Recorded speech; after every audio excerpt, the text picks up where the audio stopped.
Welcome, Vols and Lady Vols, to Power Tea Talk. From the Cathedral of Neyland Stadium to the fanatical landscape of college sports, we're breaking down the plays, the players, and the pride of the Southland. I'm Daniel, your host, here with my comrade and co-host, Zach.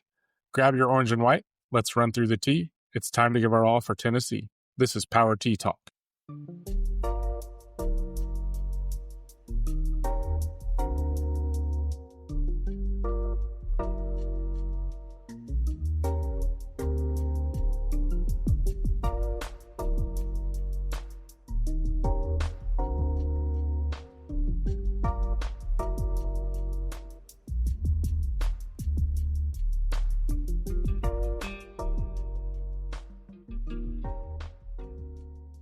Ding dong, the streak is dead, and I couldn't be happier about it. It was weird that I buckled in for a very tense football game where I would be so frustrated. And in the second half, I had the Pistons on the other television, who are in the midst of a 12-game win streak. And I'm actually missed a play or two during the Tennessee game while Florida was on offense. I was watching the Pistons, and I was like, if you had told me that before the game, I would not have believed it. It was fantastic. Really proud of this team overcoming not just the Florida thing, but overcoming the road issues of not starting quickly. They got out quick. They had a great game plan. They took care of business. And after the second touchdown, I truly thought, I don't know if Florida can score 14. I said, barring stupid stuff,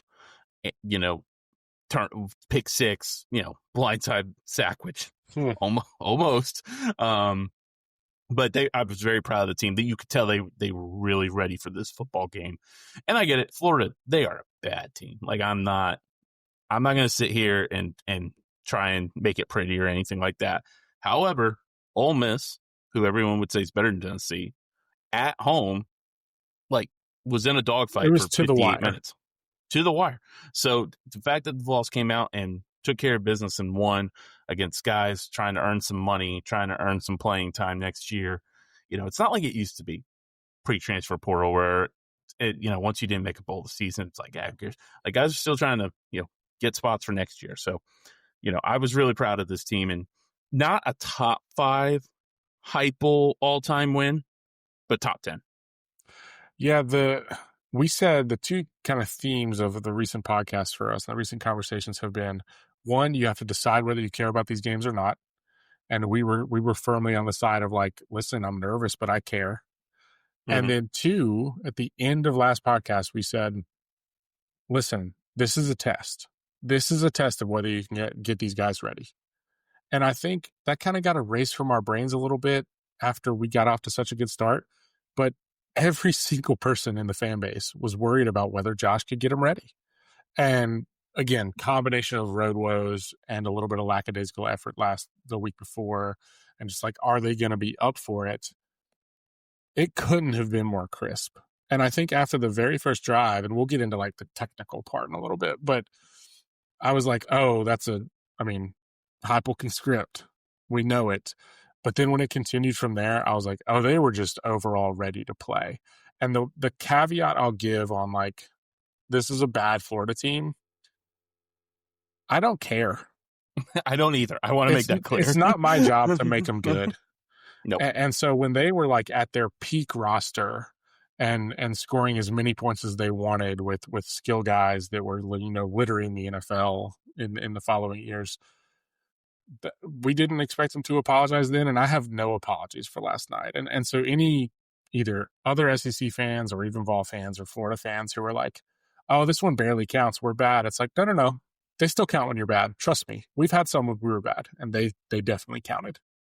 Brandon Spikes, who I think did win 2 national titles as a Florida Gator, tweeted out the next morning, I can't believe what I saw happen. And that was sweet. Yes. That was very sweet. And I do want to say something, because I saw some people bitching.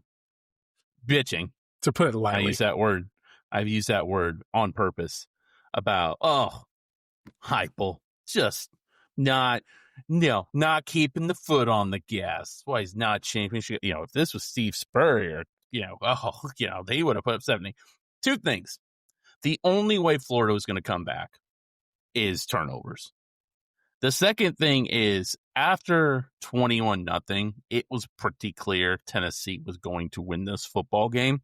And Joey took a blindside illegal hit, blindside hit sack because of bad offensive line communication. And then on a scramble, took a towing the line dirty hit that I cannot believe didn't get reviewed for targeting on a scramble that was clearly late. No reason to put him in harm's way. And the third thing people do not talk about. This is a different era of college football. There are probably a couple of kids on that team that Heupel might be interested in the portal. Oh, yeah. Like, I know that's not a great Florida team, but, if Jaden Ball comes back, I'd love to have Jaden Ball on next year's team as my starting running back. There's a couple defensive players that you could tell on the D-line that would be pretty beneficial. And if you run up the score in their hometown or home game or home stadium or whatever, they're going to remember that and be like, I don't want to go play for that guy. He tried to embarrass me. So that's like the other part of it that I think people don't realize why teams. I mean, Georgia won 38-7 against Charlotte or something like that. That's why they don't really run up, because there might be a kid that you're like, oh, I could really use him. And then the kid's going to be like, well, you embarrassed me and ran up the score on me. I don't want to play for you. So that's like the other thing. Like, you can't have it both ways. Keep be like, I'm mad that Joey didn't drop back 45 times, and then be like, well, we better beat Vandy. You gotta. There's a line there. So, the first half was good enough when it was clear as they were emptying out the stadium after Tom Petty's free falling. I'm sorry, won't back down. Wrong song. My apologies. It was still very sweet. The whiskey was still smooth. I just encourage people to think about the last time you felt like we could name our score and name our margin in the Swamp. Never. Like, never. Us letting our foot off the gas was not, I don't think that was actually conservative Heupel. I think that was, you guys understand I can name my score here, right? Let's get through a clean second half. And that is a beautiful thing to me. And I think you're right. I think it's, not that it would have been the exact same result, but if that game happens earlier in the season as it typically does, and it's Napier, I think that margin probably goes a little more. Maybe. I mean, there's Billy something Gonzalez to be is said. A very good coach. He's a good coach, but I'm saying there's something to be said for not just chucking it on an interim until the cows come home. I mean, Billy Gonzalez could, if Kelsey Pope took a different job or something like that, and Billy Gonzalez came in as wide receivers coach, I'd be happy with that. He's been a very successful coach in a lot of places. The other thing I would mention is this. I know it would feel good to get a 50 burger. It doesn't erase the pain of 15. That's not gonna fix that. That's a one night I don't have to think about it. And then when next time you get to name your most heartbreaking loss on the Twitter feed, that's what you're gonna think about. It's not gonna make up for 17 or 05, whatever year, name it.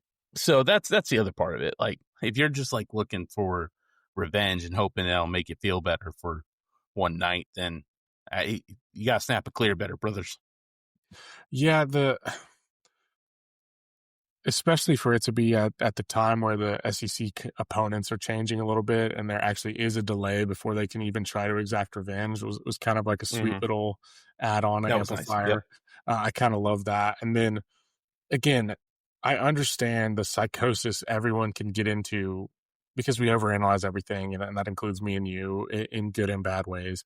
But anytime you feel yourself feeling like 4-minute offense in the second half with the 20-point lead is a problem, just take a second.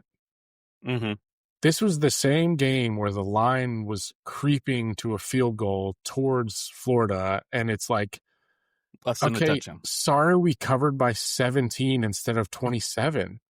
I think that I saw that in the second half they threw the ball 7 times, Florida. And they kicked what you deemed one of the saddest field goals of the season. It almost clearly somebody put in Gonzalez's headset, we have to score. Hey, don't forget the shutout streak. Yep. And again, you start looking at what's the worst margin of loss in the swamp. And I mean, if we had wanted it to be 55-3, we probably could have tried to get it there. But is it worth it if Joey breaks his wrist? Exactly. If all it takes is Bishop dings a knee or Joey dings an ankle or Sanders or whatever, and it's just a different ball game. I'll take that result every single time. Thanks.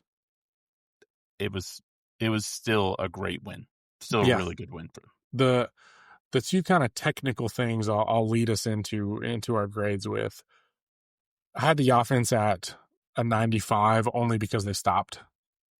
And that's not even a knock. It's just they were humming as much as they wanted to hum.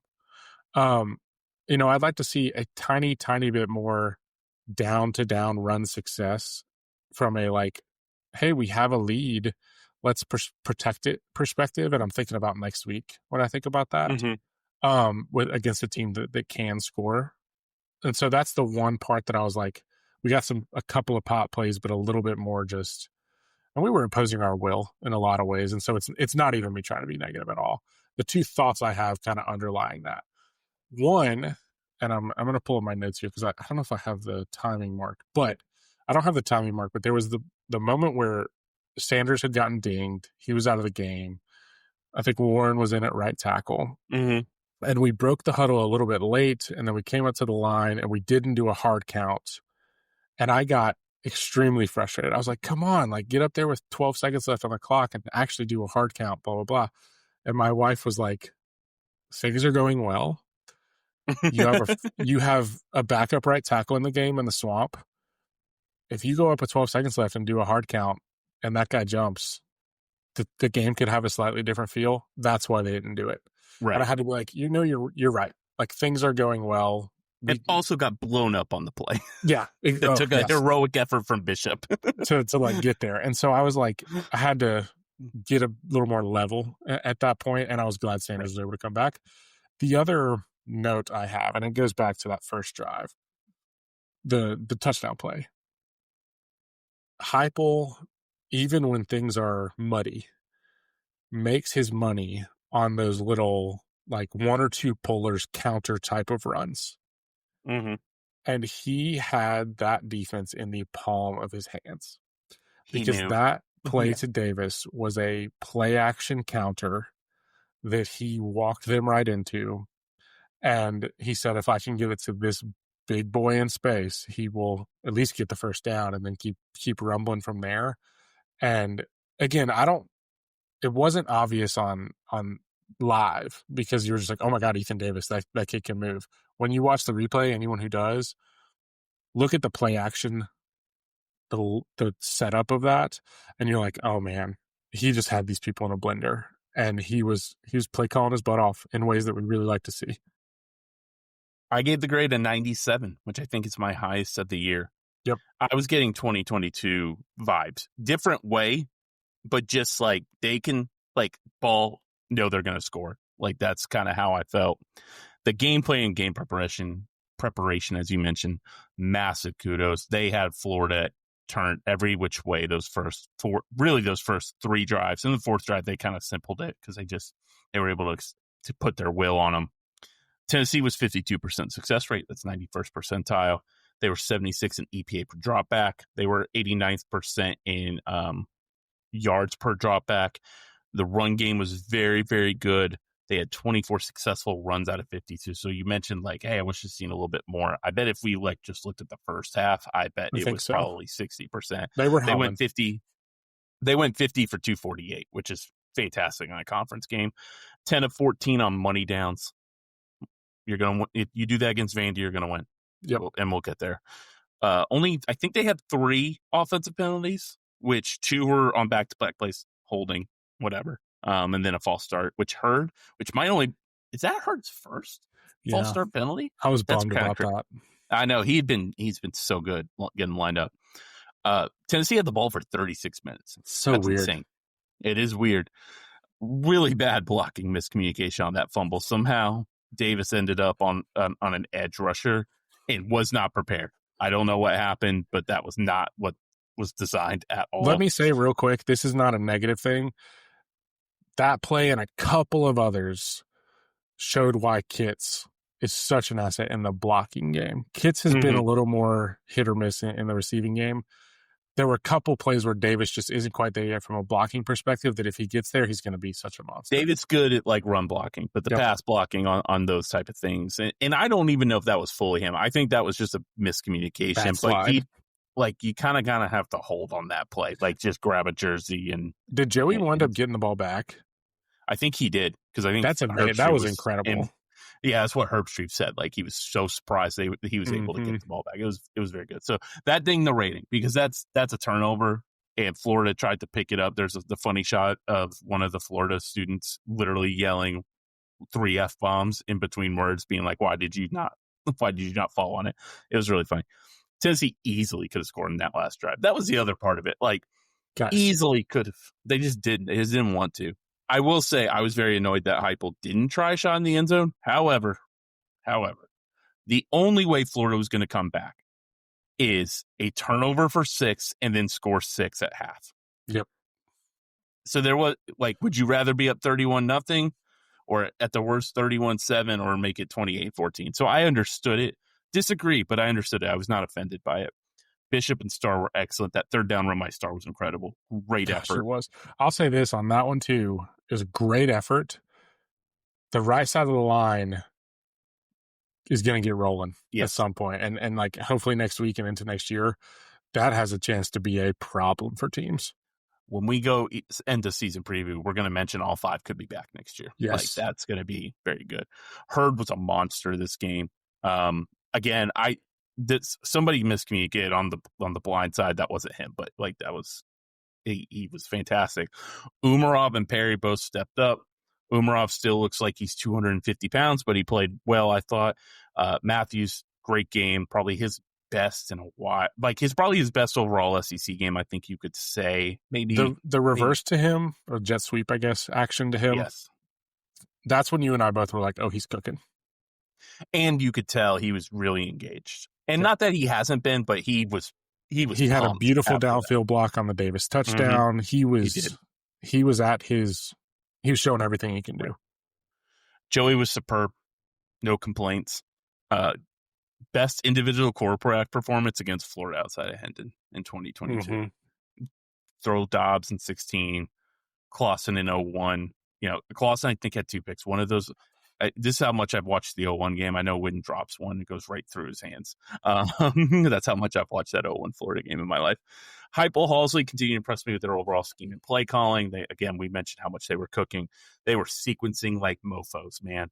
They just had Florida in a blender. And the only reason it's not higher is because of the blindside fumble sack, 15 yards and penalties at the Florida 35. And of course, you know, we'll talk about the kicking later. But like, other than that, which isn't an offensive fault, but overall, great job, great performance. Really happy with the team. Yeah, not a lot of Heupel Halsley complaining, I've noticed. Nope. I think this was a lot. This was like year. people were ready to do that this year, and you know, we're going to talk about it more on a fun episode where we're hoping we'll get to do next week. But I don't know. I think it's a big credit to Joey, but it's also a credit to Heupel and Halsley. The way this team attacks every part of the field is really impressive. I am very impressed, and I don't think the overall record's going to give them the credit to change their offense, which they have. Like, go watch 2022 film and go watch 2025 film. It is not anywhere near the same passing concepts. Completely different. The stuff that they do now is, they still like the little tight end leaks and stuff like that. But, I mean, they took one shot to Brazel, I think, all game. Yeah. They only had like 2 explosives, which was one of those was the Star run. Like, that's really good. And the other one was Davis, and it was literally just a little tight end leak play. So I think I did text you. I said, when's the last time a tight end made a man miss and got to the edge for 6 like that? And we were like, Witten, maybe Stalker, just honestly, on pure strength. But what I'm really impressed with is they were able to do this with a quarterback that wasn't here till April and 4 new offensive linemen. And pretty much a brand new receiving core. Yeah, and like Brazel, Matthews and Staley too, but Brazel's the type that when I think of the 2022 offense and some other versions of Heupel, Brazel is like a different version of Hyatt, or like a mix of Hyatt and Thornton, where it's like he's the top target, and so he gets volume, and he hits one over the top, and blah blah blah. Those guys never really attacked the middle of the field like that. Like, other than Thornton is just pure speed after the catch. There was a very rare moment where the yak came from like a broken tackle in the middle of the field. Instead, it was like a schemed up nothing but grass. Even in this game, Brazel's like getting yak through people, which is a credit to him, but it's also a credit to the scheme looking different enough that we don't stall out. Yes. And I think things like those skinny posts that if they hit, are still in the bag, but it's much less like, boom or bust, I think, with the scheme a little bit. It's more consistent. And you look at the numbers over the last 3 years, that bears it out with their success rate, their EPA per play.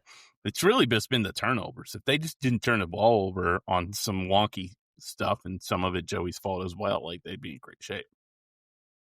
Any other thoughts on the offense? I do wish. I thought Deshaun and Starr played very well. Yeah. I want to make that clear. It would just be nice if they had a true home run threat running back. I thought about it yesterday when Sampson caught his touchdown pass. Yeah. There were a couple where you're like, man, if they had a like NFL running back, that's probably 6. So that's like the only like just minimum thing. Also, Davis had some awesome quotes about like, I'm here for life, like you can't make me leave. I mean, you got a 6'6", 250 that can move like that. He needs to be involved next year. Like that's how you can help replace some of Brazel's production, is getting him involved. And I get it. I understand why they have Kitts, and I know Kitts has struggled some this year, but seeing that projection with Davis really gets me excited. And then again, we've had some frustrating moments with him, but as much as JVD's played, it's like whatever 12 personnel opened up this year is still totally on the table for next year. Oh yeah, and for next Brain week. was and so highly touted too, and I'm curious to see what he does. But I think that you're going to see Davis really featured next year. I love it. And so thinking about the defense, my grade was a 90. Again, not meant to be negative, just we did benefit from a call early on a bus that would have made things just slightly more interesting. Not in a worrisome way, but just like there was a little bit of nightmares creeping up with the very early on in the game, by far their best player being completely uncovered. Who did the same thing in the second half. Who did the same thing in the second half. And then, I mean, God bless Farouk, but dude, that dude outweighs you by 60 pounds maybe, and you like gave him a little bump. He's fine. He's going to continue to run that route. Yeah. And he's just, I will say, he's so good. And there were a couple moments in the second half that it was kind of funny because it was like they were kind of playing 4-minute offense too. But you and I last week, when I had my like psychosis concerns about Jaden Ball, is it going to be 3 yards in a cloud of dust? That happened in the second half a little bit. There were a couple of times where it was like, oh, we just can't get him down. And he got a little bit of volume. He's just dang good. And it's a credit to him. He's one that I don't know how he only had 20 touches. I know. It was a wonky game for him because it was less at halftime. Like I think I want to say he had 8 touches at halftime. I mean, it was like 7 for 37 or something like that, if I remember correctly. And they continue to run Lagway more than they should. I don't know. Like, yeah, but he also had that. I think it's worth pausing. I think about this weekend. Yeah, this weekend with Florida State. I mean, that's going to be a hilarious rivalry game. But anytime you're thinking about running Lagway, just run Jaden Ball instead. Yes, that's a good way to put it. I had 93. I wasn't wowed. My best former president impression. Let me be clear. I was not wowed. Okay, but I felt like Florida was that incompetent. But I was impressed, very impressed with the first half. Like holding to 0 at halftime is still, I mean, they put up yards on Ole Miss. I know Ole Miss is a defensive juggernaut, but I mean, they put 20 on Georgia. So it was pretty evident, though, in the second half, the Gators' entire goal was to prevent it from being a 45-point loss. And Tennessee was like, we'll just play 2 deep safeties, and that's fine. So we'll just do that. Florida ran 47 total plays and trailed the entire game. They had 19 dropbacks the entire game and a 31-11 loss. That's astounding. Golly. Florida did have a good success rate. I will say that. I think it was somewhere like 50%, I believe. But Tennessee only allowed 2 explosives, the 2 we talked about, the wheel route and the lagway run.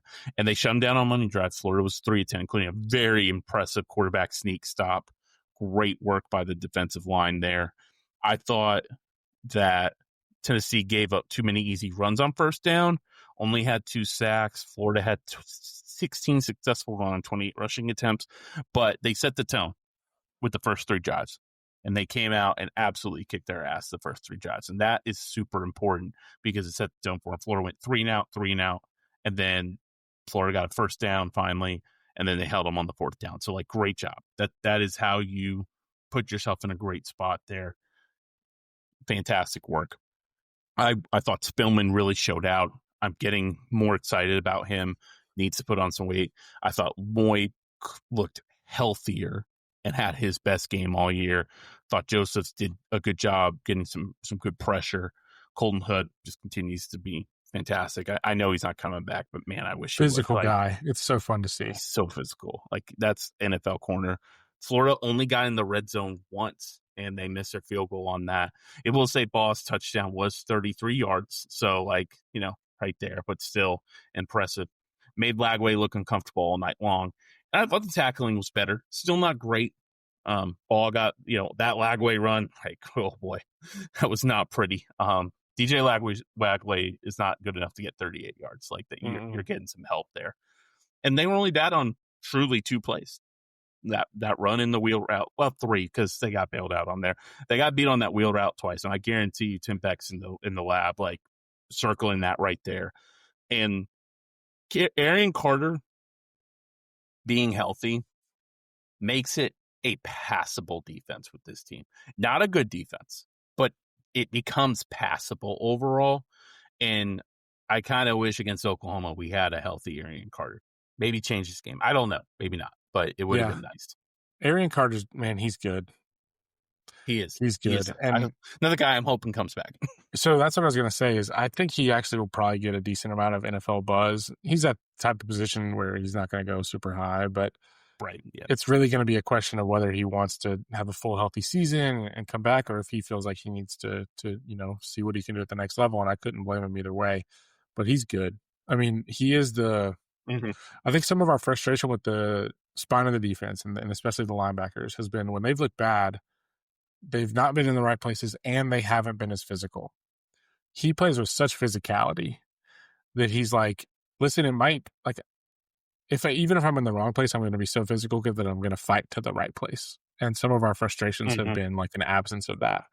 I'll say too, Spillman is leading the team in tackles for the season. Carter has the ability to be so physical and still go somewhat sideline to sideline. And then you got some more explosive linebackers. There were a couple moments, and again, I think a lot of it is colored by how bad Florida is. Yes. I'll admit that. But there were a couple moments where I was like, I can actually project on the linebacker core that's on the field right now. And I have not felt that all season. Yeah, there's a path to this group being very good. I don't know why Perlotti didn't play.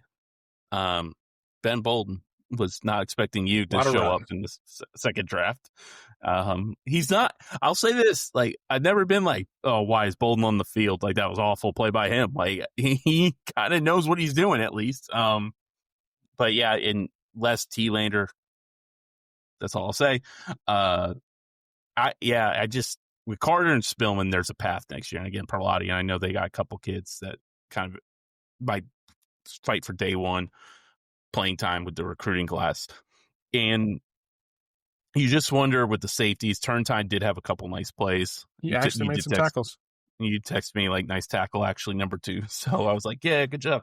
I still wish they could just, I was hoping they'd get a little more pressure with 4 this year. I Like, know. it just, I It don't know if just it's, goes away sometimes. It's very strange. yeah, I don't know if I can put my, I think Joseph is really good. He's Yeah. not quite Pierce level pass rusher. He's a better run defender than Pierce was, but he's not the pass rusher. They just, Hobbs does seem to have made a little bit of a difference with the interior pressure. They just cannot consistently find it. I don't know if it's a scheme thing, if it's, I don't think it's coaching. Like, I wouldn't dare criticize Rodney Gardner, but they just don't quite have the juice that I was hoping for this year. And I think that's made a pretty significant difference at times. Yeah, the Tyree West will completely blow up of a mesh point with physicality, and then you kind of won't hear from him for 2 quarters. And it's like, I think it's just because he's not the pure fast twitch pass rusher, and so he can be neutralized a little bit. And it has to be the right situation for him to affect the game. It has to be like Moy getting back healthy to affect the game. I think, if anything, we underrated how much of a presence Omar Norman-Lott was coming into the season. Yeah, I mean, who's been getting NFL run this year? Yeah, like that interior pressure made everything go. It kind of made – there were times last year where the defense would be like, oh, I didn't actually expect us to stop them there, and we suddenly held up. That's interior stuff, and we've been really lacking on that a little. Guys in the wrong spots at the second level, not quite the same level as physicality in the front 4, and you combine those things, and there's just too many openings. This might not be correct, because the thinking with football is you want those guys as fresh as possible, but pass rush is more chess match than I think people realize. And I kind of wonder if maybe with how much they rotate, if maybe like Josephs and Moy and Hobbs don't get quite the feel of who's blocking them that you're kind of hoping for. Like Hutchinson, I know, Lions guys, sorry guys. Like, he gets better as the game goes on because he knows what they're trying to do. Like, when the chips come in, like, okay, if I set this move up for now, I can get them later. I wonder if maybe they cut the rotation to like 8 instead of playing 10. Then maybe I'm just guesswork, but that could play a small part into it, because just this should have been a game they should have had 4 or 5 sacks. Like, that would be my criticism. Yeah, the path to getting home is they just can't quite do it, and I could see that. But overall, they played a really good game. They got him through twice. And Lagway, I was shocked. Florida did not really run much play action rollout. It seemed like they were just like, get the ball out as quick as possible. It's going to be real. This goes to the whole coaching search thing, but it's going to be so weird to see what happens there. I just think, it's so funny. And this goes to show how fickle these things can be. Everybody towards the end of last season was like, oh, Florida's a little bit of a dumpster fire. Everyone should go get Lagway. And it's like, sometimes we got to realize that we remember the best version of someone, or remember the absolute worst, and the truth lies in the middle somewhere. And so it'd be really interesting just to see kind of what roster turnover happens there. And I have no clue who their head coach is going to be, because Kiffin's absolutely no clue. And I have absolutely no clue what to expect when we see him in 2 years in Neyland. Who knows? No idea. I feel like even when they're not as great, I have a little bit of a feel for what Florida's going to be like, because we have to think about them every year. Next year, not thinking about them at all, and then the following year, welcoming them back to Neyland. It's going to be a very strange feeling. It was weird having them second to last game in November. Gosh, it was going to be weirder, like being September 27th, just be like, oh, we don't play them this year. We're playing Texas. Yeah. What the heck? Oh my gosh. And I will say, as a final thought on the game, we absolutely kicked their ass. We did. That needs to be stated. Like, there's not been many games at all against our 3 biggest rivals that have been that level of, butt kicking. I mean, like 2009 Georgia? Yeah. Like, it's really rare. And so I think it is just worth reiterating. I don't care how bad a roster is. I don't care how bad a season is going. That's not our job. Nope. Straight up, it is. There are Tennessee teams that would have lost that game. How about that? 03 would have lost. Yep. So, or 2023, excuse me. It's just a feather in the cap of appreciate it, people. Yeah, appreciate it. You can't do the thing where you expect us not to be ready for an entire month, and then once we're ready, you say, we should have been. Right. You can't for a week go, I don't care what happens. I want them to win. Please, oh God, let them win. And then when they win 31-11, be like, why didn't Heupel run the score out? Can't be like that. I was laughing because your score prediction was 31-27. And I was like, you nailed one part of it. I said either Tennessee kicks their ass and wins a blowout or Florida's going to win close. Yeah. And I did not think it was going to be a blowout. You got your score. You got to 31 really quick, and then they just couldn't keep up. And so it was a fine result either way. Yeah, exactly. We got to shift to Vandy. We're heading another stressful week. Another stressful week. And frankly, I think, again, when we're back to like objective analysis mode, I think from an objective perspective, reason to be more stressed than last week. Hard to be more stressed than going to the Swamp. Totally. It's easy to say that in hindsight. But again, just looking at it objectively, there's absolutely reason to be stressed by this Vandy roster, especially when we know we have holes on defense. And so I'll let you kind of get into the roster, and I think we're going to start with the offense. And it's not even... No matter how good the defense was, I think you have to start with the offense on Vandy because they have been, I think it's fair to say, maybe the most efficient offense in the country. Say whatever you want about Diego Pavia, and there's a lot, but he is the truth.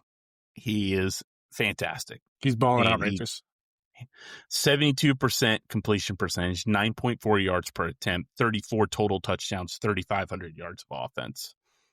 Incredibly dangerous inside and outside the pocket.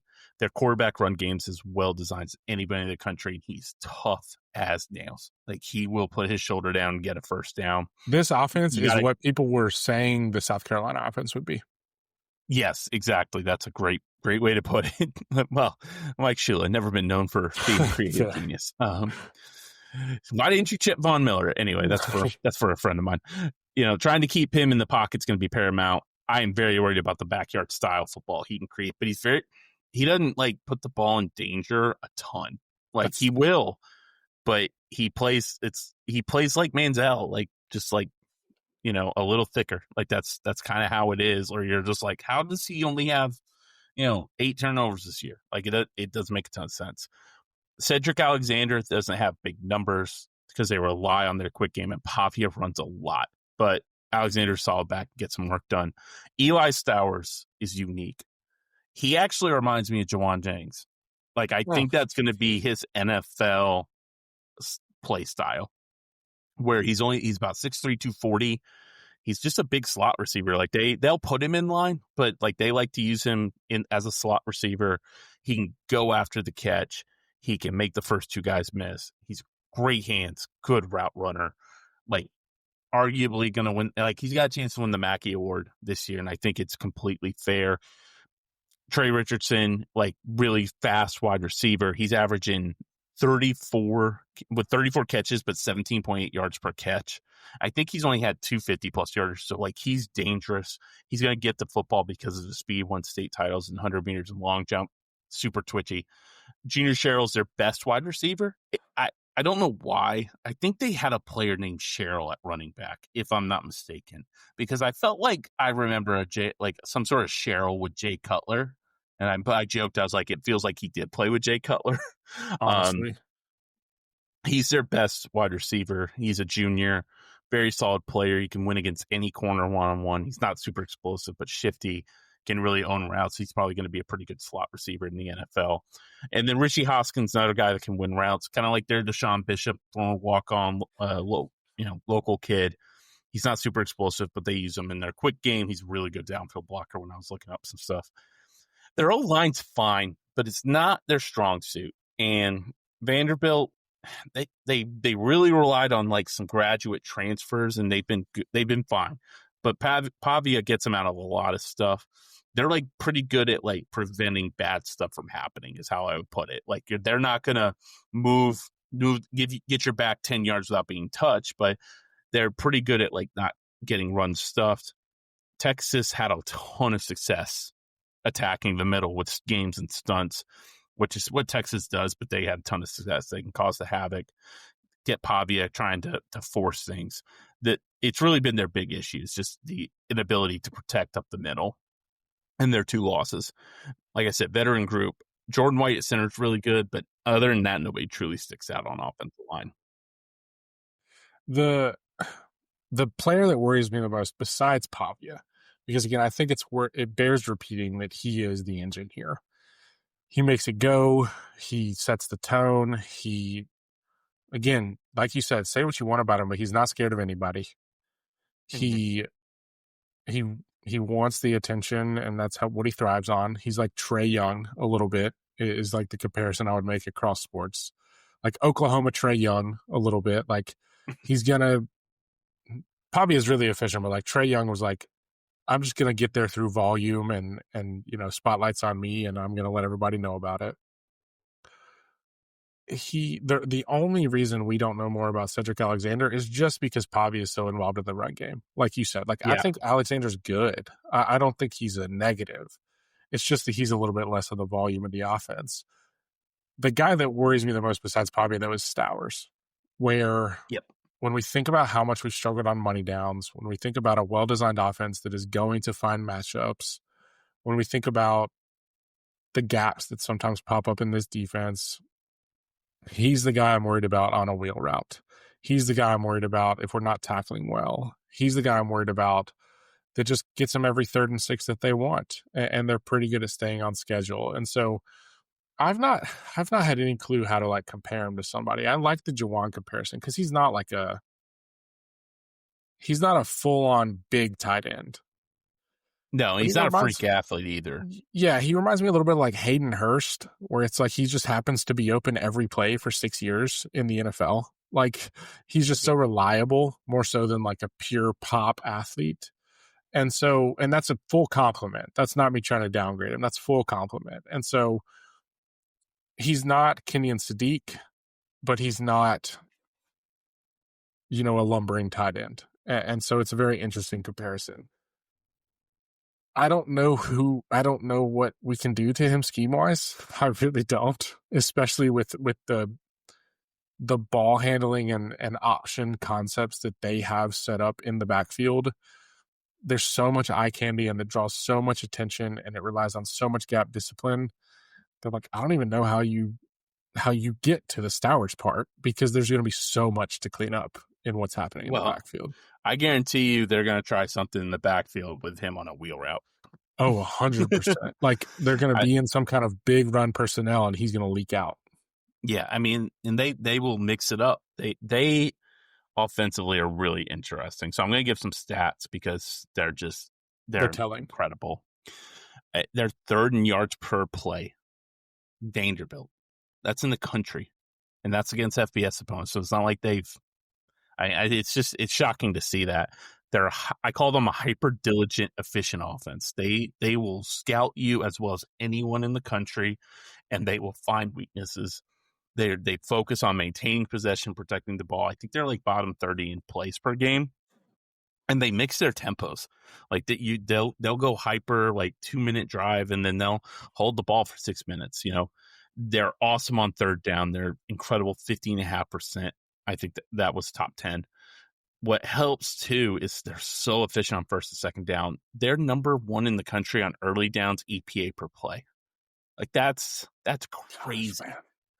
Gosh, that's crazy. Their average 3rd, 4th down since it's 33rd in the country. So it's not just 3rd and 1 every play.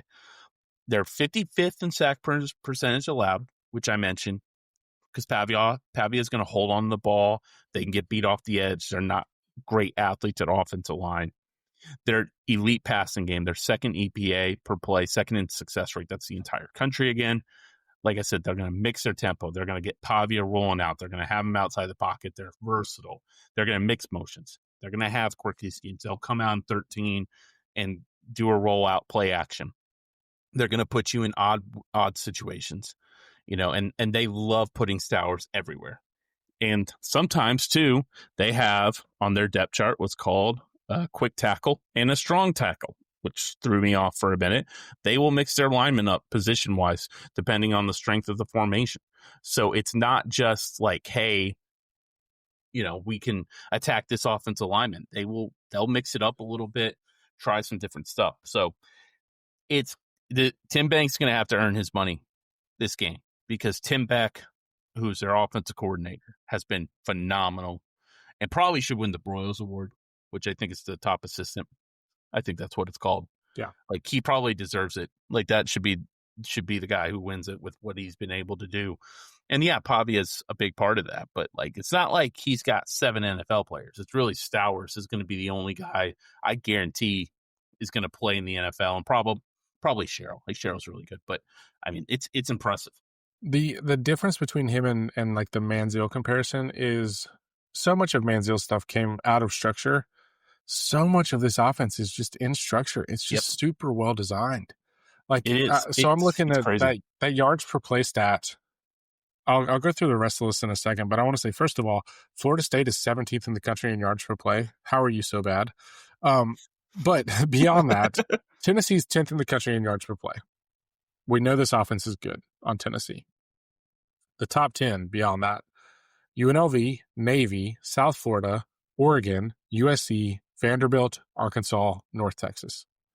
So just the best designed offenses in the country. And Tennessee is right there, but just the best designed offenses in the country, and then Vanderbilt right at the tippy top with Arkansas, and the only way they've been able to survive is their offense, and then North Texas, where you have one of the best unsung quarterbacks in the country and a coach who's going to get talked about for every opening that's not LSU. Mm-hmm. And so it's just like, it is a real thing. We can talk about the little brother in football. We can talk about maybe we'll give them a reality check, but it'll be one of the first reality checks they've gotten. This offense is good. This is not your normal Tennessee Vanderbilt game. And I think anyone who thinks that, other than just like, this is how I think about Vandy forever and always, is going to be sorely mistaken. They got beat pretty bad by Alabama and then by Texas, but they almost came back in that Texas game. It got pretty wild there. Alabama handled them. And they were both on the road, so that should be noted. Yeah. There has been a difference in their offense in the road and home. With that being said, Tennessee's not good defensively at home or on the road. So it's not like you can just bank on, they're going to come into Neyland. Now, I'd say with like the motions and stuff, that could help Tennessee. I think that can benefit them with Neyland. I think Neyland's going to be really hyped for a 3:30 game. I think the fans are kind of like cool, like a really good end of year game where it's normally been Tennessee Vanderbilt 5-5, who's going to a bowl, where this is a top 20 matchup. You could make the case it's the second best game this week, maybe third. So I'm really, really excited for it. I think it's going to be a really tough game offensively for Tennessee. I think it's going to be a shootout, but we do need to talk about Vanderbilt's defense. That's what I was going to say is, there's a small part of me that could see it being like one of those weird games where the offense is all the billing and then things take a second to get going. Who knows? Yeah. But is this a game where we have the ability to keep up in a shootout, or is it going to be like, if our defense can't hold up, we can pretty well write it off? I think it's going to be, I think game scripts are going to play a big part of this. If Tennessee can come out like they did against Florida and Georgia and put up 14, get up 14-3, I think you're in a really good spot where now you're making Vanderbilt one-dimensional, and the Pavia run game, quick game, whatever, is not as effective. The Vanderbilt's defense is kind of odd. You look at their rushing numbers, they're pretty good. Leia is known as a defensive coach. He had a very good resume at Notre Dame. Their pass defense is atrocious. It is bad. And, I mean, you look at some of the numbers here. I mean, they're 83rd in sack percentage. They're 69th in takeaways. They're 68 in yards per play. You're like, okay, that's not horrible. 87th third down defense. Oof. 97th and fourth down defense. Well, that's not good. And if you combine those on third down success, they're 104th overall. Like that's bad. That favors Tennessee. They are atrocious on the back end passing. I think their linebackers, when I've watched them play the run real well, but they cannot cover. This could be an Ethan Davis game. Like we might see. It could have been a point to get Davis the ball as much as they did against Florida, preparing them for this one. They're 104th in passing success rate allowed. They're 15th percentile pass explosiveness allowed. They are 128th in EPA per play passing defense. There's 136 FBS teams, people.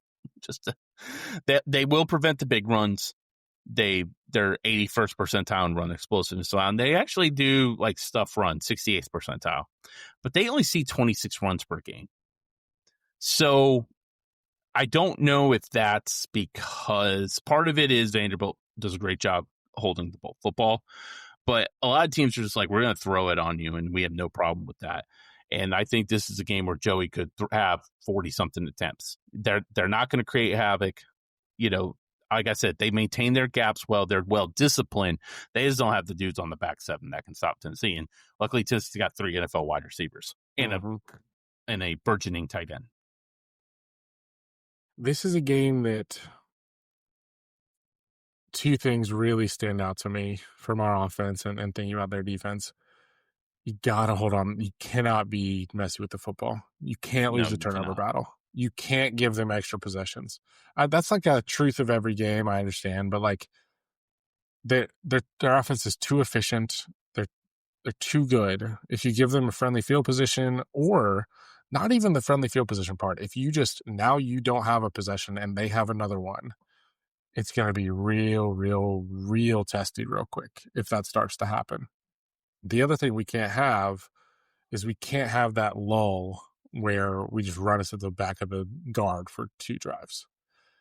Like we come out in heavier personnel, but there's no variety. We can come out in those personnel, but we have to be like, I want that variety in play calling to stick throughout the game. We have to keep scoring. And so I want it to be, we come out in that, but we're firing on all cylinders and Joey's moving around and we're still testing their second and third level. Not, okay, let's see if we can milk a little bit here and bump up against the heavy personnel for a second.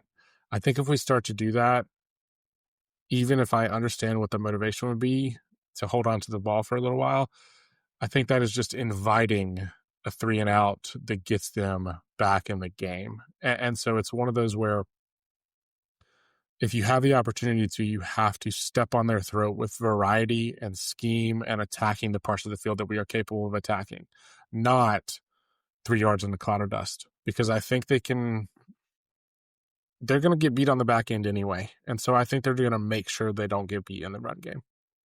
Yeah, you can't do what you did against Florida. No. And it's fine that they did it against Florida, but you can't, if you get up 21-7, kind of like they did against Georgia, you have to keep running your offense, because Pavia can throw it down the field quickly and make a lot of plays, and they're going to try. They're going to be aggressive. They're going to use everything in their power to do this. I mean, they got a chance to playoff. I think it's maybe not as high as some people think, but they still absolutely can make it in. And I cannot stress how important third downs are going to be in this game for both sides.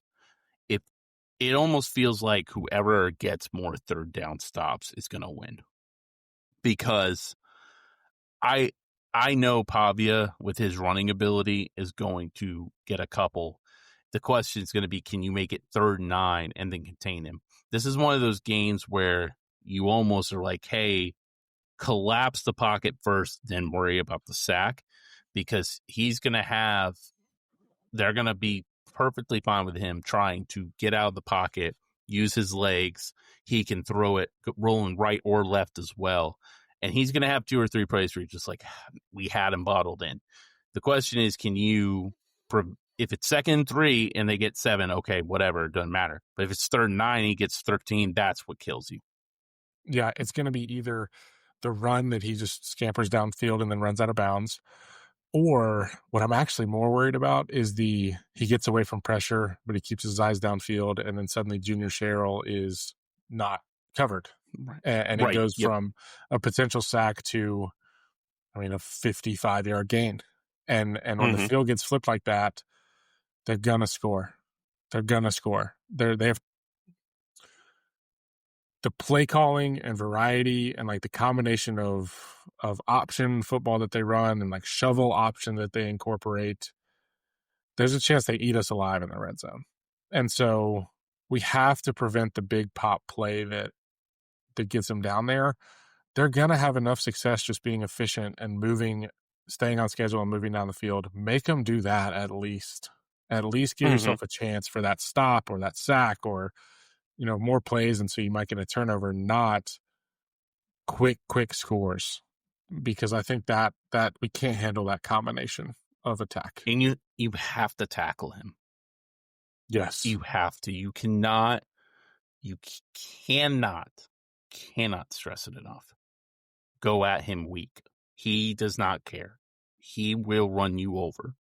You cannot just assume he's going to go out of bounds. He won't. Like there, and it's known by SEC officials because he tried a couple times against Texas. Like they're not going to call it if he's still in bounds with him. So you have to do that. And then the other thing I would say defensively, I almost wonder, this will not happen because we're not this creative defensively. I almost feel like just putting Colton Hood on Eli Stowers and I'll live with the rest of it. Like, just put your best dude on him and just see what happens. Have the other guys try to hold up. Yeah, and just, I think Redmond and McMurray can survive. And I imagine that Tennessee's going to play a ton of zone in this game with some bracket over on Stowers. I just feel like, hey, I would just put Hood on him and just say, stick with him. We'll figure out the rest. Because the other thing, though, is like if you play man, like Pavia, that's going to kill you with his legs. So I would expect a ton of runs, probably some A-gap blitzes like we saw against Florida where he sends 6 and just tries to get Pavia a back foot throw, or, Pavia's trying just to roll to his right and it cuts half the field off, like stuff like that. Maybe some crossfires, maybe, a little slot blitz with McMurray that we've seen. You got to bring McMurray multiple times. Yeah, you're going to have to do that and just be creative and see. He's fast enough and a good enough tackler to actually get it done. Right, exactly. And the other thing too, like I said, the edge guys have to stay disciplined in their lanes. They cannot try and bend the edge, or he will just literally step up and then run right past you. Yeah, and so, who knows on final score? Like I said, I think sometimes these games become like not exactly what you expect. But it is one of those that I'm confident if a team gets out to a lead, that lead is not safe. Mm-hmm. And so whether it's us or them, the first team to kind of balk at trying to put more points on the board, it should start to feel nervous because I think the other team's coming either way. And so, like you said, if we're up 24-7, 24-10, we're going to have that piddly little, should we punt, should we not? We punted, and suddenly it's 24-17, and it's a barn burner. It's just going to happen. Yeah, you're going to have to go for it on 4th down. You can't 4th and 5 at the 39. There's nothing to lose here. No, there isn't. Like, there isn't nothing to lose. You're right. And you got to come out and be aggressive. You got to be ready to play from the get-go because it can go 14-0 quick. Now, Tennessee's offense, first drive has been phenomenal. I don't think there's been many better teams in the country first place scripts. So I will say that. With that being said, we saw them sputter against Alabama. If that happens to you in this game, you're already playing behind the 8 ball. Do you have a score prediction? It's going to be a shootout. 41-34 seems so high. It seems so high, but I don't know who's stopping who, I think Tennessee wins. You think Tennessee wins? I think we have enough guys on the defensive line with their offensive issues offensive line issues, they can do enough to corral it. I think Tennessee is going to throw the ball over the yard. I cannot emphasize how bad Vanderbilt's pass defense has been this year. It's been a disaster. And they don't get a ton of pressure. Like, that's the other thing too. Their sack rates, like I said, they're like below average sack rate, but a lot of times that's Leia cooking up something. So if they protect Joey, I think Tennessee wins. So I got 41-34. I think it's going to be to the end. And I'll tell you this, if it's 41-34 and Pavia's driving and they scored, Leia's going for 2. Oh yeah. Like, he's going for 2 for the win. They have too many clever plays in their pocket not to do it. Right. I think a lot of our kind of bouncing back and forth and thinking about the season has been like, are we going to end up at 7-5 or 9-3, 7-5 or 9-3, 7-5 or 9-3? I think it ends up right in the middle. I think we lose. I hope I'm wrong, and I have some thoughts on how it could be. I think it's 38-30, and the combination of we attempt to kick when we shouldn't, and it puts us a little more behind the 8 ball, and then whether it's a turnover or a 4th down attempt that we get stopped on, it's just going to be so hard to get them back off schedule offensively if they gain back. Do you think control. Pavia is just going to cook that much? I just think they are going to constantly be on schedule. And that, to me, is just really, really, really bad news for this defense. Vanderbilt will hold the ball, too. Yeah. I just think that it's going to be – they're going to go for some 4th downs. I think that they're going to do okay on those. Like, I could see them being 2 for 4, 3 for 4 on 4th downs that extend drives, and I wouldn't even be surprised if they go for 1 on their own side of the field if they're past the 40, because I think that they know they can trust Pavia with the ball not to be a fool. And once he has the ball in his hands, he has a couple options. He has a good money target, and he can get it with his legs. I think Leia is going to be ultra aggressive this game. And I think that does not benefit Tennessee. I will say that. I'm just thinking with my score prediction, Pavia is going to throw one up, or he's going to break a tackle, try to break another one. It's a bad decision, or Tennessee can force a turnover. I know Tennessee's had their issues with turnovers, right? But I feel like Joey at home, even after what happened against Oklahoma, which is a completely different animal defensively, where I think I trust Joey a little more to not go crazy. Like, the other thing, Pavia could, with everything on the line in this game, might come out way too hyped and try way too hard. So I'm kind of hoping on that. I know that's not really analytical, but like, he did that against us last year. Yeah. Where you could tell he wanted it almost too much and it cost him. So I'm kind of hoping that's the case. And like I said, their offense has been different on the road by a significant margin. The 2 ways I think it can flip to your score, or that, it's 38-30, but we actually wind up tying it up or whatever else. I think this is a Joey Blaze of Glory game, to put it like in a positive way. Why not let him throw 40 times? And again, the risk there is the turnovers. But if you think of it as like it's senior day, we have one very clear advantage over them. And like, let's see if you can stop it. From a variety, we can attack every single level. We can attack sideline to sideline. We can attack the middle. Pick your poison on our receivers plus tight end. I think that's the way we could do it, is if he throws for 420. And I think it's possible. The other sleeper thing that I think is possible, Sampson ran all over this crew last year. It was the Thornton big plays that got us back awake. But the way we milked the game out is Sampson ran, I forget the numbers, but he ran all over this crew last year. And you mentioned the numbers, but there's not a huge reason personnel-wise to believe that they're way better on that phase of the game.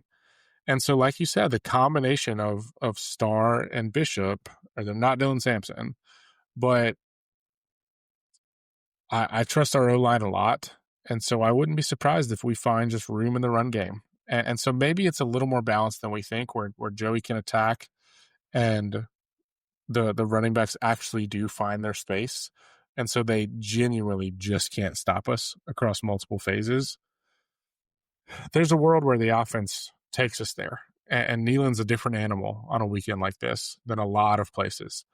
But I think we wind up at 8-4 in just a really frustrating way. Sampson 25, 178, long of 28. If you combine Bishop's numbers, because Nico had 6 for 42, he had a couple good scrambles. It was 38 carries for 249 yards. Yeah. So, yeah, that's pretty. In Alabama, who is a bad rushing team, had some success on them as well. Yeah. So they might be able to do that. They might be able to go 50 for 250. I don't know what Lewis's status is. We're recording this on Monday with Thanksgiving coming up. So, like, we don't have, like, the full injury report or whatnot. But Bishop and Stark could each get 20 carries. I think they'd be fine. And if you want to keep the ball out of Pavia's hands. I think even Davies is going to be a factor. I think it was intentional. I think it was. So, I don't know. I think there's not really a reason to expect that they stop us from scoring. It's just, I think people are, maybe I'm responding to the narratives a little too much with my prediction. It's not that I don't believe it. I just think people are actually don't realize how good the offense is. Not cute, not creative, good. Yeah, I think there's this idea that, they're a cute offense. They do look at me. No, that's not it. I mean, they are that. They're badasses on offense. Yeah. Like, they happen. And if Tim Beck wasn't like 56, he'd probably be getting one of these SEC like jobs potentially, like Arkansas, or maybe not that high position, but like they're going to put up points. And I don't know. It could come down to whoever has the ball last, like that. It could be that type of game. Yeah, it could be. And let me say, I'm not trying to be negative. I'm so proud of this team for last weekend, and I think I'm going to be proud of them no matter what this weekend, because I think they will be ready to play. And so it is like let's go till the wheels fall off. This is Neyland's last ride for this season. We know that. And I hope that it ends with Joey leading the band again, because he got to do it in the swamp last week. And no matter what we think about this season, if he ends the season on leading the band in the swamp and leading the band after this win, that's go be legends type of stuff. And we've been waiting on that moment from him, and it's sitting right before him. Hey, if Utah and BYU and Michigan and Texas and Georgia Tech and Miami all lose, you never know. You never know. I think that I know for sure that Miami fans are cheering for us this weekend. And so we've got some kind of bubble teams really rooting for us. And so let's go make them happy. Absolutely. What else is on your radar for Rivalry Week, and why are all the M's in my house covered up with red tape? The really good Rivalry Week. A very good one. Really good games. That Friday slate is pretty interesting, because you got Mississippi, you got Indiana, State. Purdue. I mean, oh yeah. Well, Barry Odom, defensive guy. When you look at it, it's kind of interesting. So you got Friday's slate, which is actually, like I said, really good. You've got Mississippi State, Ole Miss to start, with just the weirdest cloud hanging over, and it's in Starkville. And I mean, hey, we know they're a little bit more. I would love, regardless of everything coaching search-wise, I just hope Mississippi State wins at this point. It would be pretty crazy. It would be awesome. It would just be Georgia college Tech, football. by the way. It would be. How many times have we seen it? Georgia Tech. But, that Friday Georgia Tech, yeah. Georgia's favored by 13.5, and Georgia Tech looked like crap last week. But it's this rivalry, and Georgia Tech wants revenge from last year, and it's in Mercedes-Benz, it looks like. Whoever decided that, go. What in the world? Jump off a cliff. Corporatize everything. Have a little pride. And then you got Indiana and Purdue, which is going to be an absolute bloodbath. And then you got, I think I think the game, again, besides the games that involve our The game. teams, yeah, Yeah. Texas A&M Texas has somehow become underrated in all this, where Arch has been teams, cooking. I know Arch has actually been playing. There's been space for those receivers. He's using his feet, and Texas A&M has been extremely good, but we've seen them be a little bit vulnerable. It's in Texas. Like, Texas has to be thinking, why not? I mean, Texas, and I don't even want to get into tiebreakers. By the way, did you know the ACC could have a six-play tie for first place in the ACC? God, if only we had divisions and 10-team conferences and stuff like that Where could you prevent actually this. reach a solution. Who could have thought? I think Texas A&M is going to be really good. I think that environment's going to be crazy. Texas does have a shot, like a 4% shot, and having Texas A&M and Vandy as wins. And they're going to look back though if they win that game, and be like, oh my God, how did we lose to Florida? Like, that's going to be like, you beat Oklahoma, but you lose to Florida. I know college football is dumb, but like, that's going to be a heartbreaking one. But I in Arizona State, by the way, Yeah. both 8 and 3, 9 o'clock Fox games, pretty fun too as well. Like, I think that needs to be pointed out. So you got noon Egg Bowl, you got 3:30 good old fashioned hate, you got 7:30 Texas A&M Texas, you got 8 o'clock Arizona State, and then in the middle of all that, you got Eagles Bears for the whoever gets to pretend like they're as good as the Rams for a week. Yeah, I've got a lot to ride on for NFL in about 30-hour period. God, I know. You're gonna be like, Haynes King is really good. I'm like, shut up. Shut I'm the cheering heck against up. Caleb Williams. I'm busy. Yeah, Cheering against Caleb Williams right now. Skipping one game for Saturday for now, you look a little later. This is a game that I want to matter more in future years, Virginia Tech, Virginia. I hope that game gets back to being a game. Mm-hmm. So we'll see what happens this year. Auburn, Alabama. That's the thing. Auburn, 7:30 at night. 7:30. I don't really weird actually Kalen DeBoer rumors. Just I don't think there's any way Auburn internet. wins that, but you never Did you know. see Marcel Knight? Did you see Deuce? Deuce. Thank you. Did you see Deuce, man? And then the last game, Notre Dame. Can I say something real quick? Yeah, go. Before Notre Dame, Stanford, I think Washington beats Oregon. You think so? That's my prediction. That's my upset. You know something's crazy going to happen. Washington has Oregon's resume is not that good, and Washington's needed one of those all year. Like, Washington has been, they played Ohio State tougher, and then frankly, they went back off my radar when they went to Wisconsin and lost. But they're better than people realize.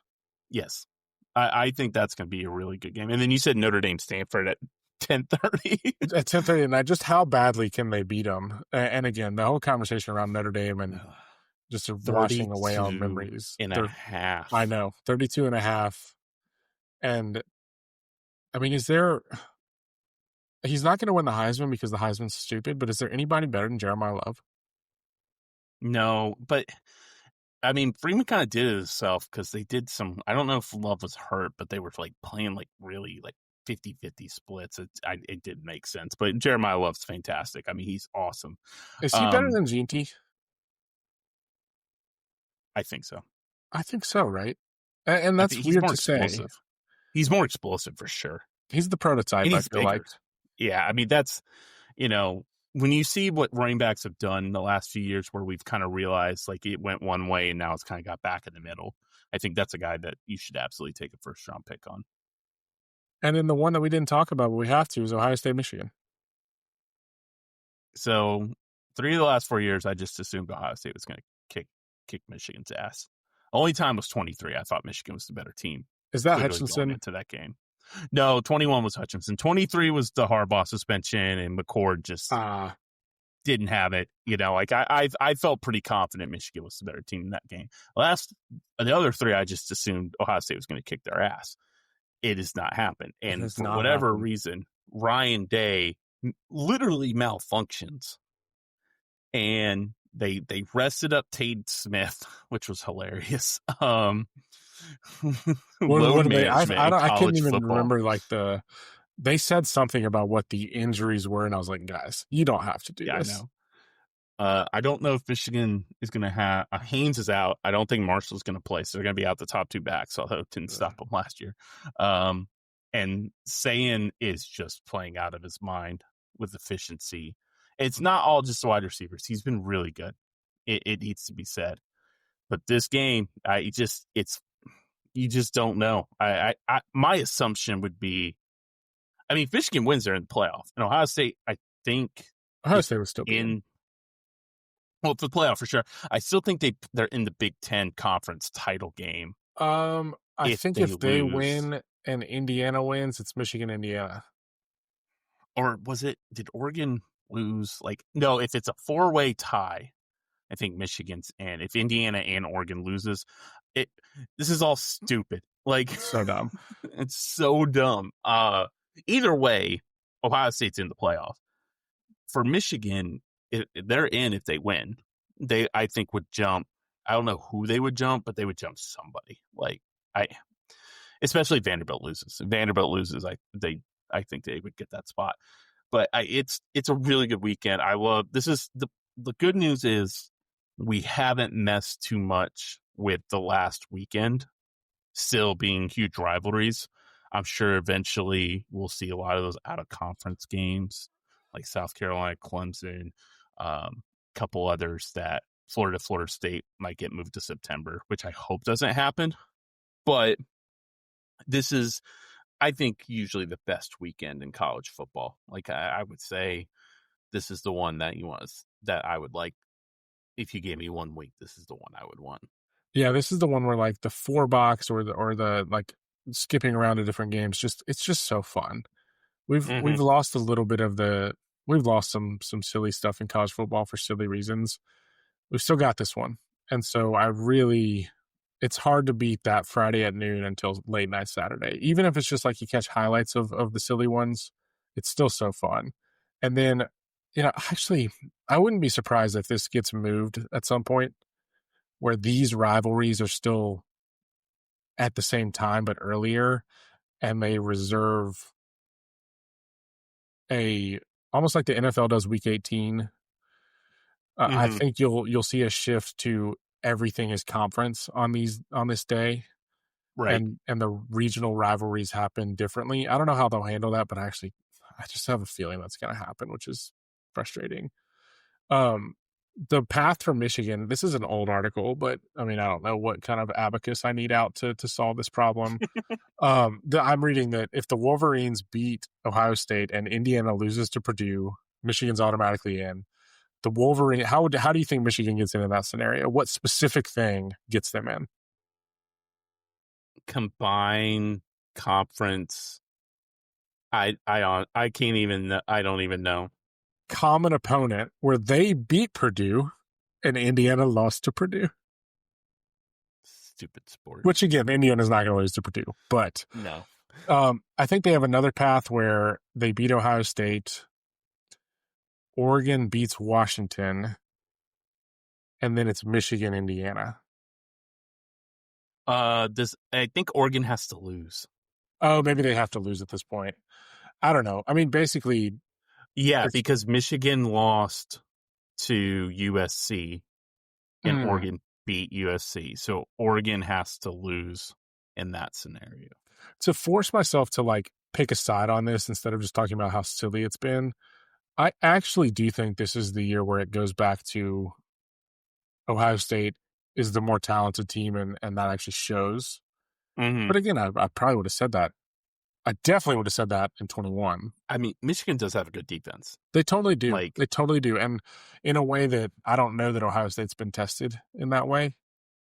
The one thing I will say is Michigan the last 4 years has usually had a stud on that defensive line or has had enough dudes on that defensive line to give Ohio State problems. They do not quite have that this year. Last year, you had Davis won 9 of 16 for 62 yards, no touchdowns, 2 picks, and they still won the game in Columbus. And maybe the worst interception I've ever seen live. My God. There was that red zone one that I could not believe it. And Underwood is talented. He's going to make some throws, but the way they designed this offense is just I don't know though. They when day sees blue, he malfunctions. So It really does. And you and I talked last week about how sound this Ohio State team is, how good they tackle, how they fly to the ball, and they have multiple layers of it. But that hasn't mattered. And so it's just going to be really interesting to see if they can get the monkey off their back. What's even weird is Day's gotten the criticism, and he's an offensive coach. 3 of the 4 games, their offense has played mostly well enough to win. 2022, they had some turnovers and stuff, but like 21 and 23. 21 they were a track show out there. Yeah, exactly. They can't stop the run. Now, last year was completely different, where Day was trying to run for 300 yards, and it cost them that game. In 21, they got outrushed 297 to 64. Yeah, but Stroud was cooking. Stroud was really Aiden Hutchinson sacking Stroud on, I think, 3 third downs was really the difference in that game. I have a quick diatribe I didn't put in the outline, if you don't mind. Go for it. I think we should just get rid of these conference games. The conference title games. I know that typically we want to go back and forth on this stuff. I was texting with a buddy. I said, why on earth do we have these conference championship games? Just make it 16. Let's just make it 16 and play the first round next week. The conference championship games have never felt more stupid. They serve no purpose because in I'm today's at the college point, football. I can actually get on board with and I don't mean this from a biased perspective. I think it's just true. Ohio State is what they are right now. If they lose to Michigan this weekend, they still deserve to be in the playoff. Thumbs up. We saw it last year. No Didn't problem. matter. But the idea that Ohio State loses this weekend skirts the conference championship game, and then what do you do with them? And then whoever's in the conference championship game, does that help them or hurt them? I mean, we have this conversation for the past couple of years. There's just no point to them. All they do is make answers more unclear. Well, and you got Kirk Herbstreit being like, do you really want to play in the conference title game? And I go, Kirk, that's a dumb conversation, but also it's a dumb conversation that we actually have to have. We have to have a conversation. So I don't know. What's the SEC slated to be right now? Texas A&M, Georgia? Yes, that sounds correct. So No. Texas A&M, Alabama. Alabama beat Georgia. Okay, so for Georgia to get in, Alabama needs to lose to Auburn. I believe that is correct, yes. So Georgia is just in. Yeah. And we'll get a home game. We'll get a home game and Alabama wins, top 4 seed. Well, or not get a home game. They'll get a bye. Excuse me. So Georgia will get a bye from not playing. Yep. Whereas if Georgia, they lose, they might lose their bye. Because then it's Alabama but if Alabama gets to the conference title game and then loses to Texas A&M, Alabama is not going to get a bye. Correct. But if Alabama beats Texas A&M, they will get a bye. Yeah. And so it's just there's just a delay in getting the answer. Right. Exactly. And here's the other thing, and call me a liberal if you want. Nobody has ever brought up among these college football athletic directors, presidents, player safety at any point. Not one of them. Not one of us has been like, hey guys, have we thought about the fact that we know football is bad for you, but yet we're in 20 years have gone from playing 11 to 12 games to 16 to 17 games. Not one of them's been like, hey, guys, have we had that discussion? And one of those, the week we're talking about is, let's take, by definition, our 2 best teams in the conference and have them play a hard-fought, cutthroat game against each other. It doesn't really matter. Literally doesn't really matter. Nope. And here's the other thing. We did co-conference championships for a century. And I'm sure there were times it was sort of annoying, but we still do it in basketball. You still get to hang the banner. So to me, they'll never get rid of them. Let's just call it like it is. And I'm going to watch them. I'm not acting like I won't. No, and I'm going to watch them too. I'm not an idiot. I know what I'm going to watch them, and they're going to be great games. And Georgia beating Texas with a backup quarterback was really cool. There's been some good moments, but getting rid of divisions helps some. Could you imagine if we still had the Big Ten West? Oh God, yeah. because Indiana was in the Big Ten East, if I'm not mistaken. So it's like, oh man, yeah. So exactly. So like, do I want to watch Iowa and Ohio State? No. So I get that. So it's nice that I'm going to get like Ohio State, Indiana. Like that's good. But I would rather at this point just be like, let's do the 16, do the first 2 round home games, and just go from there. And yeah, let's finish the season and get them to campuses. Would also help with some of the calendar issues you're running into with the portal. Exactly. So I think that's, and I can't imagine, well, with TV networks and stuff, I don't know. Like that's really what it all comes down to. Like, Tony Petit would rather give up his 3 daughters than sacrifice $2. So I don't think that would benefit television contracts, but it just makes more sense at this point in the sport if we're going to do it this way. But we're going to fix this on our Perfect World College Football. We are building we're building our own world, and I think this is going to be part of it for both of us in maybe different forms, but part of it for both of us. The other thing that inevitably happens with this is you have these like long stretches where the committee's like, oh, it's not a beauty contest. We don't care how good you look. We really care about resume, blah, blah, blah. Because there's automatic bids tied in, it doesn't even let us shift things around. It's just, okay, if you wound up winning and you're ranked correctly, you get an automatic bid. It doesn't actually add to what we understand about the resume. I don't know. I just get really annoyed at this point in the season where like, and again, like Ohio State's really good, but they could lose by 25 and it wouldn't matter. And if they lost and then lost in the conference championship, they'd still be in. And so it's like, if we want to settle it on the field, expand it a little bit and settle it on the field. I'm not saying this just because I'm, as Michigan is my second lien holder, but it's kind of sucks that Michigan pulled off that incredible, unbelievable upset last year that probably had a chance to be the most memorable game of that series. Oh, yeah. At least on Michigan's side. And it's not because Ohio State won the title. Yeah. Because it's the 12-16 team playoff. Like that, we have lost some of that. Or like Georgia last year. If they had lost to Georgia Tech, they still would have gotten the bye. It just didn't matter. Yeah. It didn't matter. And like Texas A&M, like Texas might get in, but it's Texas A&M's in. Like it's tough. I just think we have sacrificed what made the sport special. And I don't want to go back to 1996. Okay. I think there is a better way to do it. It's never going to happen because the SEC and the Big Ten has now become conglomerates that have taken over the sport. But it's just like, if you could take the 2007 conference structure and then put it in with like an 18 playoff, I think the sport would be in such better shape than it is now, at least there. And here's the thing. None of it matters because you and I are both going to watch all of it. Oh, totally. And like we talked about it a little bit last week, and now that it's really the slate, I think about your perspective, and so I'll join both of ours. My Turkey Day football is going to be, hey, how's this NFL? How fun.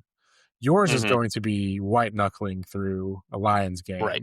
And then seeing what other results happen, and then white knuckling through the Bears game and seeing what happens with the seeding in the NFC and projected seeding, and then white knuckling through the game, and then white knuckling through Tennessee Vandy. Mine, I get to breathe a little more, and then white knuckle on Saturday. It's going to be an amazing stretch of football. Oh, but yeah. There are just parts of the college football part of it that are like, we're still, like we said, at that tweener point where we don't have the long-term solution of the NFL, where it's like you stick it to your rival in the season, but it doesn't ultimately end their season. It should still feel like that in college. It's just not the case anymore. And so it kind of puts us at that strange tweener point. But I'm still going to watch all of it. Not to mention Tennessee plays Houston tomorrow, which I'm sure will just be blood and guts all over the floor, and Sampson and Barnes will be looking like the gladiators in full enjoyment of it. So this is probably the best sports week of the year when you think about it. Between got NBA in full swing, you got college basketball feast week. You've got college football going crazy. The NFL games on Thursday, Friday now. Like it's perfect. Like this is where you want to put all 4 TVs that you have in the house and put them together and get them all going. Yeah, I can't. Let me see one thing. I have one that might compete. So the divisional round for football is January 14 to 20 range, so 17th, 18th, 19th. And that is also round 1 of the playoffs now for college football. Mm-hmm. That's the only other thing that I think it doesn't compete in volume, but it competes in quality. And so that's the one weekend that the calendar still doesn't feel like it makes sense. But that's the one weekend that I think can compete. A couple shout outs before we kind of roll into Thanksgiving. Like we said, we're recording this on the Monday night. Tennessee beat Rutgers by 25 tonight. Gillespie went off. Houston got taken to overtime by Syracuse. And I imagine Syracuse is a better program than Rutgers this season, but still they got tested a little bit. And so as we look ahead to the Tennessee basketballs taking on Houston tomorrow, maybe we can pull that one off. And that would be such a feather in the cap of this team early in the season. The way Gillespie and Ament play today, that's how you win titles. That's how you win titles. They both did. And Gillespie was just on fire from everywhere. His ability to set his feet just on a complete stop is Lofton-esque. It's really impressive. And Ament is finally starting to hit his outside shot. Still raw. Like you can just like the ball handling, Rutgers put some pressure on him, but the shot making for his size is still incredibly impressive. JP with 10 points in 10 minutes. Yep. Looked great. And then he got Bishop Boswell, and we'll see if he starts to split time a little more with a guy like Abram. But Bishop Boswell, 18 minutes, only 2 points, but 3 rebounds, 5 assists, 3 steals, 3 fouls, 3. He had a defensive possession that I thought Bruce Pearl was going to offer him a scholarship right there, even though he didn't coach anywhere. Like he was just, he had just incredible switch, get the ball. It was really impressive. It's like, oh, okay, I see what Barnstein's did now. I'm excited for the season check-in after this game, and I'm excited for the basketball check-in after this stretch of games. And so we're rolling into it. Enjoy this week. I'm glad we could give everybody a little appetizer to their Thanksgiving feast coming up. Enjoy whatever you cook for Thanksgiving, and we will enjoy the football that's cooking all week as well. Thursday afternoon, after you've eaten, pretend to be asleep, put in your headphones, tell your family you're trying to listen to some whale sounds or whatever, and just put us in. Let us talk football, relax. And, this is a great week. Got so much to be thankful for just in general. It's a great time to step back and take appreciation of what's good in your life. So I appreciate this, and thank you for doing the podcast all year with us. We got one more for the regular season. Last Tennessee regular season game is crazy. It's crazy how the college football season flies. So appreciate you guys listening. Please subscribe on YouTube, Spotify, Amazon, Apple, wherever you get your podcasts. Appreciate you. We're going to keep going throughout the rest of the year. So don't tune out just because football season ends. And like always, go Vols.